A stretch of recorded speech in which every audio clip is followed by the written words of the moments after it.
ഗുരുവായൂർ ദേവസ്വം ചെയർമാനായി doctor V K. Vijayan ചുമതലയേറ്റു. തുടർച്ചയായി രണ്ടാം തവണയാണ് ഇദ്ദേഹം ചെയർമാനാകുന്നത്. CPM പ്രതിനിധിയായിരുന്ന ഡോക്ടർ വി.കെ. വിജയൻ, CPI പ്രതിനിധിയായിരുന്ന ചെങ്ങറ സുരേന്ദ്രൻ എന്നിവരുടെ ഭരണസമിതിയിലെ കാലാവധി വ്യാഴാഴ്ച പൂർത്തിയായിരുന്നു. ഡോക്ടർ വിജയനെ വീണ്ടും ഭരണസമിതി അംഗമായി നിയമിച്ചു.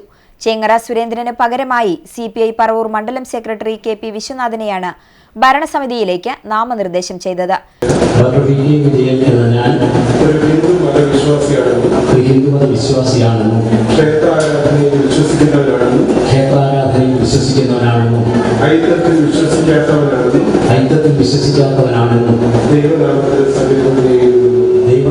സത്യപ്രതിജ്ഞ ചെയ്തുകൊള്ളുന്നു. ഇരുവർക്കും ദേവസ്വം കമ്മീഷണർ ബിജു പ്രഭാകർ പ്രതിജ്ഞ ചൊല്ലിക്കൊടുത്തു.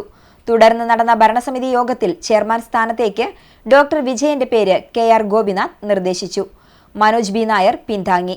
MLA മാരായ NK അക്ബർ, മുരളി പെരുന്നെല്ലി, നഗരസഭാ ചെയർമാൻ M. കൃഷ്ണദാസ്, CPM ജില്ലാ കമ്മിറ്റി അംഗം C. Sumesh, area secretary TT Sivadasan എന്നിവർ സത്യപ്രതിജ്ഞാ ചടങ്ങിൽ പങ്കെടുത്തു.